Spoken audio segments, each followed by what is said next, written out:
Hello friends, welcome back to my channel. तो आज की इस वीडियो में हम लोग समझने वाले हैं बैंडेजिंग और ड्रेसिंग के बारे में, जो कि आपको बहुत ज़्यादा ही समझने की ज़रूरत है। क्योंकि अगर आपके घर में किसी का हाथ कट गया तो आपको पता है किस तरीके से उनका बचाव करना है और उनका ड्रेसिंग करना है। तो ये जानना है आपको, तो वीडियो में अंत तक जुड़े रहिए और अच्छे से समझिए कि क्या कैसे करना है और क्यों करना ज़रूरी है। ये जो टॉपिक है वो एग्ज़ाम के लिए तो इम्पॉर्टेंट है ही, लेकिन लोगों को नॉर्मली भी समझना इसके बारे में ज़रूरी है। तो चलिए वीडियो को स्टार्ट करते हैं कि बैंडेजिंग और ड्रेसिंग होता क्या है। तो ये बहुत ज़्यादा ही महत्वपूर्ण तकनीक है, यानी इम्पॉर्टेंट टेक्निक है घाव को केयर करने के लिए, घाव को इन्फेक्शन से बचाने के लिए और उसे जल्दी ठीक करने के लिए। अब इसी को इंग्लिश में समझ लेते हैं। It is important techniques used in wound care to promote healing and prevent infection। संक्रमण से बचाव के लिए, इन्फेक्शन से बचाव के लिए और घाव को जल्दी ठीक करने के लिए ड्रेसिंग ज़रूरी है और बैंडेजिंग भी ज़रूरी है। तो अब हम लोग समझने वाले हैं कि ड्रेसिंग का पर्पस क्या है, ड्रेसिंग करवाते क्यों हैं, आखिर उद्देश्य क्या है इसका। Dressing are used to cover wounds and provide a barrier against infection and contaminants. They also help in maintaining a moist environment that promotes healing। यानी कि ड्रेसिंग क्या है, तो ड्रेसिंग मेनली किस लिए यूज करते हैं, तो घाव को ढकने के लिए, क्योंकि खुला घाव रहेगा, कुछ भी गंदगी आके बैठेगी, इन्फेक्शन और बढ़ेगा। तो घाव को एक कवरिंग प्रोवाइड करने के लिए, प्रोटेक्टिंग कवरिंग प्रोवाइड करने के लिए, यानी ढकने के लिए। तो पहला क्या है, वुंड को कवर करने के लिए। दूसरा कि एक बैरियर प्रोवाइड करेगा, यानी बाहर के कुछ भी धूल मिट्टी आके उस पर जमा नहीं होंगे। तो एक बैरियर प्रोवाइड करेगा किसके अगेंस्ट, तो इन्फेक्शन और कंटामिनेंट्स के अगेंस्ट। यानी आप देखिए कि घाव खुला है, कहीं कट गया, अगर आप उस पर मेडिकेट लगा दिए, टेप चिपका दिए, ठीक है, मेडिकेट हैंडी प्लस कह सकते हैं, उसको चिपका दिए, तो बाहर से कुछ भी धूल मिट्टी आके जमा होगा, तो धूल मिट्टी भी जमा नहीं होगा और वहाँ पे इन्फेक्शन भी नहीं होगा। तो मेनली उद्देश्य इसका यही है कि घाव को ढकने के लिए और एक बैरियर प्रोवाइड करने के लिए, इन्फेक्शन से बचाव करने के लिए। और ये जो है एक मॉइस्ट इन्वायरमेंट बनाए रखता है, मेंटेन करता है नमी को, जिससे कि बहुत जल्दी घाव ठीक हो जाएगा। और अगर कोई अपना घाव बार बार देखेगा तो उसे दिमाग में सोचेगा यार मुझे क्या हो गया, परेशान होगा। तो एक होता है कि वो एक सपोर्ट प्रोवाइड करता है। क्या प्रोवाइड करता है, तो सपोर्ट प्रोवाइड करता है, यानी कि मेंटली और फिजिकली उनको सपोर्ट प्रोवाइड करेगा। नेक्स्ट हमारा है, ये आप समझ गए कि उद्देश्य है इन्फेक्शन से बचाना, घाव को ढकना, और फिर आपका जो है फिजिकली मेंटली एक सपोर्ट प्रोवाइड करेगा, बार बार देखेंगे नहीं तो परेशान नहीं होंगे, इन्फेक्शन से बचाएगा, जो भी बाहर की गंदगी है, कंटामिनेंट्स हैं, उसके एक्सपोजर से बचाएगा, एक मॉइस्ट इन्वायरमेंट देगा, जल्दी से हील करवाएगा घाव को। अब देखिए कितने टाइप के ड्रेसिंग होते हैं, तो बहुत तरह के होते हैं। पहला है स्टेराइल गॉज पैड्स, जो कि मेनली ओटी में आपने सुना होगा। तो स्टेराइल गॉज पैड्स होते हैं, कॉमनली घाव को ढकने के लिए यूज करते हैं, वुंड कवरेज के लिए। दूसरा होता है एडहेसिव बैंडेजेज। एडहेसिव बैंडेजेज जो होते हैं वो छोटे छोटे कट गए, कहीं छट गया, कट गया, खुल गया घाव छोटा सा, तो उस चीज़ के लिए, जैसे कि आप चाकू से काट रहे हैं तो आपका हाथ कट गया, कहीं आप चल रहे हैं तो कहीं आपका हाथ जो है छिल गया, थोड़ा सा चोट लग गया, तो उसके लिए आप एडहेसिव बैंडेज का यूज कर सकते हैं चिपकाने के लिए उसके ऊपर। हाइड्रोकोलोइड ड्रेसिंग में जो है हमारा, ये ऐसा ड्रेसिंग होता है जिसमें कि अगर आप इसको घाव के ऊपर लगा दिए तो वो उसको धीरे धीरे हील करने में मदद करेगा, जल्दी से घाव को ठीक करेगा। और उसमें जो भी थोड़ा बहुत पानी निकल रहा है, मवाद निकल रहा है, जो भी वहाँ से फ्लूइड निकल रहा है, उसको वो एब्जॉर्ब कर लेगा, यानी सुखा देगा, ठीक है।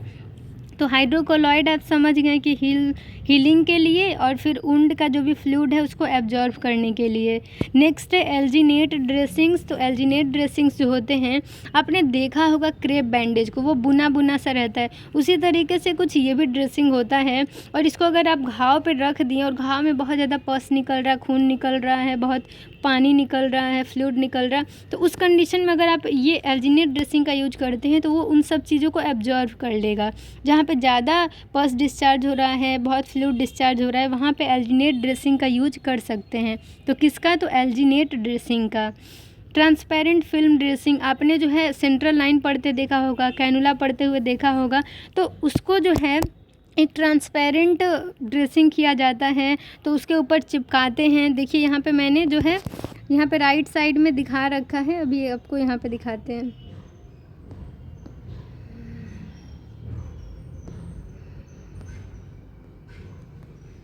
तो यहाँ पे आप इस तरीके का देख सकते हैं। तो ये हमारा ट्रांसपेरेंट फिल्म ड्रेसिंग है। तो यहाँ देखिए इस तरीके से आप चिपका सकते हैं कैनुला के पास, या फिर आपका जो है ये तो थोड़ा बहुत यहाँ पे बीच में लगा हुआ भी है ना, उसमें एकदम ही ट्रांसपेरेंट होता है इसी तरीके का, जैसे इसका किनारी है उसी तरीके का ट्रांसपेरेंट होता है। उसको आप अच्छे से जो है प्रोसीजर करने के बाद वहाँ चिपका सकते हैं, फिक्स कर सकते हैं। तो आप समझ गए कि यहाँ पे जो ट्रांसपेरेंट फिल्म ड्रेसिंग है वो यूज कर सकते हैं, एल्जिनेट का यूज कर सकते हैं, हाइड्रोकोलॉइड का, sterile gauze piece, gauze pad का यूज कर सकते हैं, एडहेसिव बैंडेज का यूज कर सकते हैं। तो इतने तरह के मेनली ड्रेसिंग होते हैं। अब मेन है कि ड्रेसिंग को चेंज करना भी ज़रूरी है, और वो क्यों ज़रूरी है वो समझते हैं। तो ड्रेसिंग को रेगुलरली बदलना बहुत ज़्यादा ज़रूरी है, जो कि आपको डॉक्टर्स भी समझा के भेजते हैं कि आप अपना प्रॉपर ड्रेसिंग करवा लीजिएगा। मेनली है कि जब ड्रेसिंग आप कर रहे हैं तो जो पहले का ड्रेसिंग किया हुआ है उसको आपको जो है बहुत ही आराम से जेंटली उसको निकालना है, यानी कि फटाक से ऐसे करके खींच दिए, खींचना नहीं, उसको आराम से निकालना है। जैसे आपके घाव के ऊपर जो है कॉटन गॉज पीस लगा के रखा है, कोई गॉज पैड लगा के रखा है या कुछ चिपकाया है, तो आप धड़ से उखाड़ देंगे तो क्या होगा उनका हाल, ब्लीडिंग भी हो सकता है। तो आपको वहाँ पे आराम से उसे निकालना है, जेंटली रिमूव करना है ओल्ड ड्रेसिंग को, उंड को अच्छे से क्लीन करना है, यानी क्लीनिंग द उंड, अप्लाई और न्यू स्टेराइल ड्रेसिंग, यानी कि आपको पुराने घाव को अच्छे से साफ़ करना है। वो आप नॉर्मल सलाइन से या फिर जो है बहुत सारे के सॉल्यूशन और होते हैं तो उनका इस्तेमाल करके आप सफाई कर सकते हैं। उसके बाद नया ड्रेसिंग प्रॉपर्ली कर दीजिए। स्टेरिलिटी का ध्यान रखना क्यों ज़रूरी है, साफ़ सफाई का ध्यान रखना क्यों ज़रूरी है, तो मेनली स्टेराइल इन्वायरमेंट को मेंटेन करना, बनाए रखना बहुत ज़रूरी है, ताकि इन्फेक्शन से मरीज़ का बचाव किया जा सके। जिस घाव को, जिस बीमारी को ठीक करवाने के लिए मरीज़ गया था हॉस्पिटल, और अगर वो ड्रेसिंग अच्छे से ना करवाए पूरे स्टेरिलिटी को ध्यान में रखते हुए, तो उसका इन्फेक्शन और बढ़ सकता है, पूरे जो है आसपास के एरिया को प्रभावित कर सकता है। तो इन्फेक्शन से बचाव करना बहुत ज़रूरी है। तो स्टेरिलिटी का ध्यान रखना भी ज़रूरी है। स्टेरिलिटी को कैसे मेंटेन कर सकते हैं, तो आप अपने हाथ का अच्छे से सफाई करिए, हैंड वॉश करिए, हैंड हाइजीन मेंटेन करिए। घाव को अच्छे से साफ़ कर रहे हैं तो आप जो है खुले हाथ से ना करें, ग्लव्स पहन लें, स्टेराइल ग्लव्स पहन लें, ठीक है। पूरे सावधानी से ड्रेसिंग करिए। नेक्स्ट है उंड क्लीनिंग, घाव की सफाई कैसे करनी है, तो नया ड्रेसिंग अप्लाई करने से पहले घाव को अच्छे से साफ़ करना, या तो कोई किसी नॉर्मल साबुन या मेडिकेटेड साबुन से साफ़ करिए, या पानी से साफ़ करिए, या फिर नॉर्मल सलाइन से आप साफ़ करिए। तो इस तरीके से आप अगर सफाई करेंगे तो मरीज़ का घाव जल्दी ठीक होगा और इन्फेक्शन से भी उनका बचाव होगा। आपको किसी भी हार्मफुल केमिकल या फिर जो हार्ड केमिकल्स होते हैं, या शराब, अल्कोहल जो होता है, उससे इसकी सफाई नहीं करनी है। ये अल्कोहल दूसरा होता है, जैसे आपने स्प्रिट वगैरह देखा होगा, तो स्प्रिट का इस्तेमाल खुले घाव पे नहीं करना होता है, नहीं तो बहुत उनको जलन होगा, इरिटेशन होगा, दर्द होगा, और वो हेल्दी टिश्यू को, जो वहाँ पे अच्छे टिश्यू है उनको भी ख़राब कर देगा, डैमेज कर देगा। तो यहाँ पे आपने क्या क्या देखा, तो मेनली हमने क्या देखा ड्रेसिंग में, तो ड्रेसिंग क्या है, तो मेनली ये घाव को कवर करने के लिए इस्तेमाल करते हैं ताकि इन्फेक्शन से बचाव हो सके और घाव जल्दी ठीक हो सके। उद्देश्य यही है कि घाव को ढकने के लिए, कवर करने के लिए, इन्फेक्शन को प्रिवेंट करने के लिए, हीलिंग को प्रमोट करने के लिए, और आपका जो है मेंटल और फिजिकल सपोर्ट प्रोवाइड करने के लिए मरीज़ को, और जो हमारा इसमें है एक मॉइस्ट इन्वायरमेंट प्रोवाइड करने के लिए, ताकि घाव जल्दी हील करे। कितने तरह के ड्रेसिंग होते हैं, तो यहाँ पे जो है पहला स्टेराइल गॉज पैड्स होते हैं, क्या, तो स्टेराइल गॉज पैड्स होते हैं, एडहेसिव बैंडेज होते हैं, हाइड्रोकोलॉइड ड्रेसिंग होता है, एल्जिनेट ड्रेसिंग होता है, ट्रांसपेरेंट फिल्म ड्रेसिंग होता है। ये सारी चीज़ें आपको यहाँ पे समझनी है।